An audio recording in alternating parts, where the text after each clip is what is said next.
Hello दोस्तों, welcome back to our study platform. आज हम लोग एमटीएस का टेस्ट सीरीज 16 को कवर करने वाले हैं। इससे पहले 15 टेस्ट सीरीज करा दिया गया और इसका वीडियो जो है सारा प्लेलिस्ट बनाकर वहीं पर डाल दिया गया। तो प्लेलिस्ट पर आपको टोटल पिछली वीडियो देखने के लिए मिल जाएगा। तो अगर आप लोग चैनल पर नए हो तो चैनल को सब्सक्राइब कर लीजिए। तो चलिए हम लोग शुरू करते हैं अपने क्लास को। तो हमारा पहला क्वेश्चन है, निम्नलिखित में से कौन सा विश्व का सबसे लंबा वृक्ष प्रजाति है?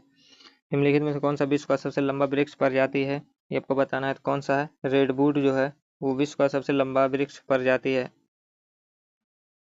अगला है कि ESS एक कंप्यूटर आधारित प्रणाली है, तो उपयोगकर्ताओं को उद्यमित संबंधी आंकड़ों के रूप में करने में सक्षम बताती है। ESS का पूर्ण रूप क्या है? ESS का पूर्ण रूप आपको बताना है क्या है। तो इसका ESS का जो पूर्ण रूप है वो executive support system. Executive support system इसका सही आंसर हो जाएगा। अगला क्वेश्चन है हमारा, एंटोमोफिली परागण इनमें से किसकी मदद से होती है? एंटोमोफिली परागण जो होता है किसकी मदद से होता है? तो एंटोमोफिली जो होता है वो कीट की मदद से होता है, एंटोमोफिली परागण। अगला क्वेश्चन है प्रधानमंत्री मुद्रा योजना की किशोर श्रेणी के संबंध में इनमें से कौन सा कथन सत्य है? प्रधानमंत्री मुद्रा योजना की किशोर श्रेणी के संबंध में इनमें से कौन सा कथन जो है वो सत्य है, ये आपको बताना है। कौन सा कथन सत्य है? तो छोटे कारोबारियों को 50,000 से लेकर 5 लाख तक का ऋण देना, ये प्रधानमंत्री मुद्रा योजना की किशोरी श्रेणी के संबंध में सत्य कथन है कि छोटे कारोबारियों को 50,000 से लेकर 5,000 तक ऋण देना।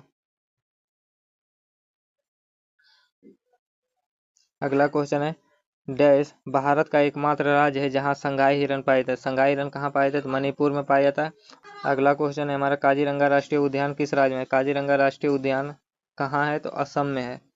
असम में है काजीरंगा राष्ट्रीय उद्यान। किसके लिए फेमस है? तो एक सींग वाला गैंडा के लिए प्रसिद्ध है। अगला क्वेश्चन है हमारा, अंतरिक्ष के लिए उड़ान भरने वाला पहला व्यक्ति कौन है? अंतरिक्ष के लिए उड़ान भरने वाला पहला व्यक्ति कौन है? तो मेजर यूरी गागरिन जो है वो अंतरिक्ष के लिए उड़ान भरने वाला पहला व्यक्ति है।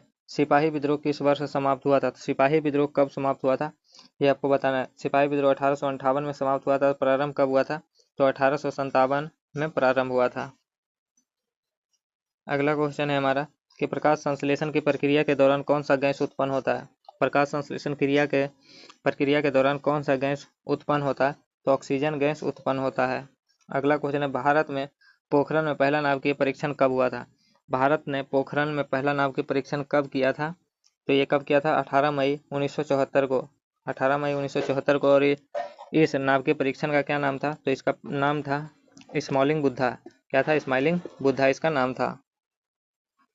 अगला क्वेश्चन है, भारत सरकार द्वारा राष्ट्रीय हरित प्राधिकरण की स्थापना कब हुई? भारत सरकार द्वारा राष्ट्रीय हरित प्राधिकरण की स्थापना किस वर्ष किया गया?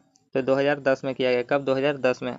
अगला क्वेश्चन है, जल एवं ओघुलनशील पदार्थों के मिश्रण के भारी ओघुलनशील घटकों का नीचे बैठ जाना क्या कहलाता है? जल एवं ओघुलनशील पदार्थों के मिश्रण के भारी ओघुलनशील घटकों का नीचे बैठ जाना क्या कहलाता है? तो ये कहलाता है अवसादन कहलाता है। क्या? अवसादन। अगला क्वेश्चन है, जीवों के वर्गीकरण का कौन सा स्तर कुल और जाति के बीच आता है? जीवों के वर्गीकरण का कौन सा स्तर कुल और जाति के बीच आता है? तो ये आता है वंश। वंश जो है वो कुल और जाति के बीच आता है। अगला क्वेश्चन है, फाइल फॉर्मेट के संदर्भ में पीडीएफ का पूर्ण रूप क्या है? फाइल फॉर्मेट के संदर्भ में पीडीएफ का पूर्ण रूप क्या है, ये आपको बताना है। तो पीडीएफ का पूर्ण रूप जो होता है पोर्टेबल डॉक्यूमेंट फॉर्मेट होता है। पोर्टेबल डॉक्यूमेंट फॉर्मेट जो होता है और पीडीएफ का पूर्ण रूप होता है। अगला है, प्रकाश के साथ घटक रंग में प्रकीर्णन का घटना की खोज 1666 में किसके द्वारा किया गया है? प्रकाश के साथ घटक रंग में प्रकीर्णन की घटना की खोज 1666 में किया गया था और किसके द्वारा किया गया था, ये आपको बताना है। तो प्रकीर्णन का खोज जो किया गया था वो किसके द्वारा किया गया था? तो ये किया गया था न्यूटन के द्वारा। किसके द्वारा? न्यूटन के द्वारा। अगला क्वेश्चन है, चेराव नृत्य किस राज्य का एक पारंपरिक नृत्य है? चेराव नृत्य जो है वो किस राज्य का पारंपरिक नृत्य है? तो मिजोरम का पारंपरिक नृत्य है चेराव। अगला, निम्नलिखित में से कौन सा वन्यजीव अभ्यारण्य गोवा में स्थित है? निम्नलिखित में से कौन सा वन्यजीव अभ्यारण्य जो है वो गोवा में स्थित है? तो यह है भगवान महावीर वन्यजीव अभ्यारण्य। कहाँ है? गोवा में। भगवान महावीर वन्यजीव अभ्यारण्य कहाँ है? गोवा में। अगला क्वेश्चन है किताब उल हिंद इनमें से किस यात्री एवं विद्वान की कीर्ति है। किताब उल हिंद किसकी कीर्ति है, ये आपको बताना है। तो किताब उल हिंद जो है वो अल-बरूनी की कीर्ति है। अगला क्वेश्चन देखते हैं। अगला क्वेश्चन है हमारा भारतीय संविधान के निम्नलिखित में से किस अनुच्छेद में संसद के दोनों सदनों की संयुक्त बैठक का प्रावधान किया गया, यानी ज्वाइंट सिटिंग का उल्लेख जो है संविधान के किस अनुच्छेद में किया गया।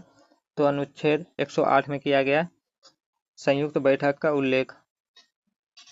अगला क्वेश्चन है निम्नलिखित में से कौन सी नदी महाराष्ट्र के त्र्यंबकेश्वर से निकलती है। त्र्यंबकेश्वर से कौन सी नदी निकलती है, तो वो निकलती है गोदावरी नदी जो है वो महाराष्ट्र के त्र्यंबकेश्वर से निकलती है। अगला क्वेश्चन निम्नलिखित में से कौन सा संक्षिप्त रूप शहरी विकास के लिए केंद्र सरकार के कार्यक्रम के लिए है। निम्नलिखित में से कौन सा संक्षिप्त रूप शहरी विकास के लिए केंद्र सरकार के कार्यक्रम के लिए है।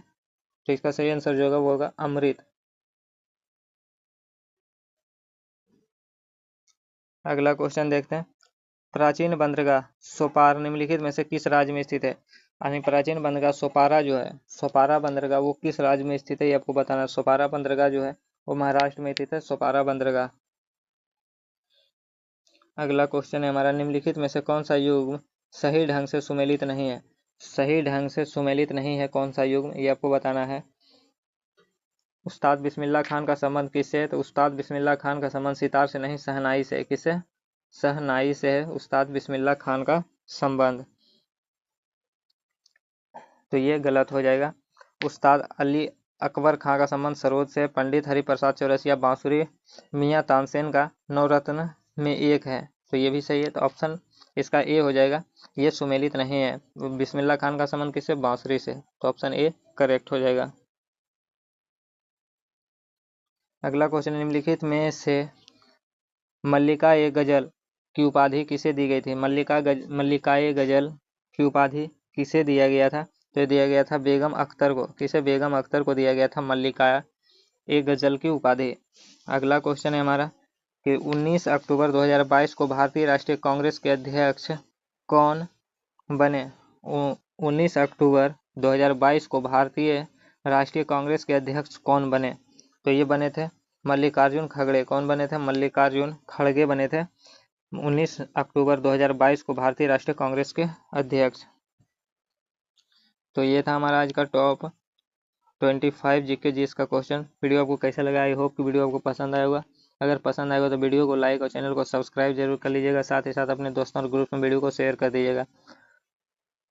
तो चलिए मिलते हैं फिर नेक्स्ट पार्ट में, तब तक के लिए जय हिंद, वंदे मातरम।